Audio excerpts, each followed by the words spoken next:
এই খাবো কি এটা তোর বাপে কইতে আছে রাস্তা রাস্তা বলে টং টং করে বলে আরে বলে আরে ধরছে এই তোর একখান গাইলো দিবেন লাই তুই গায়ে চালাবি নি ঠিক মতে ধর ধর গায়ে একখান লইছি ইয়ে কি এর ওই যে টমটম একখান লইছি আরে টমটম লইছেন বালা কথা কালা লইছেন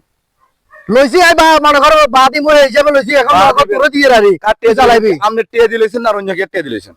আর টিয়া দিলেছি আবার অন্য কারো টিয়া দিয়ে কিতা আপনি লইছি টিয়া দিলুই আপনি তো আবার ইয়া সামনে আনি এনে করে ঢুলান আপনি তো লাগেন আমরা গায়ে সালাম বলি কিলে চালাই দিন আপনি যে ওই সুদের ব্যবসা করেন না সুদের ব্যবসা টিয়া দিয়ে যদি গায়ে না পড়টা কিছু কিনি যাত্রী আরাম হইতো না আয় এনে ওরা তোর কইছি আরে ওরা রাত্রি একটু না আয় কই যাত্রী উঠতো না বাবু দেখো তা কইেন না বেজাল বাজাইন না আয় যে স্যার বছর গায়ে স্যার মাথা চুল বেকেন উঠে গেছে দেখছেন নি আপনি সুদের টিয়া দিয়ে আরে গায়ে কিনে দিবেন এই গায়ে তো যাত্রী উঠবো আর রুজি করে আপনারা দিব আপনি বইবে খাইতেন দরকার নাই আল্লাহ আর এনে দেন রাখছেন না আর এনে খাইয়ের বহুত ভালো আছি তোর কারণে তোরা ভালো হইতে টানলো আই সুদের বছর ছাই দিবেন তো ছাইয়ের ওটা কেন সাহায্য বলে আপনার সুদের টিয়া দিয়ে তো অলরেডি কিনে আনছেন গায়ে তো গায়ে কিনে গায়ে সবই হাতে হাতে নাই কি হাগলে কিছু নি যা এটা তোর গায়ে দিতে হবে না গায়ে আর দরকার নেই যা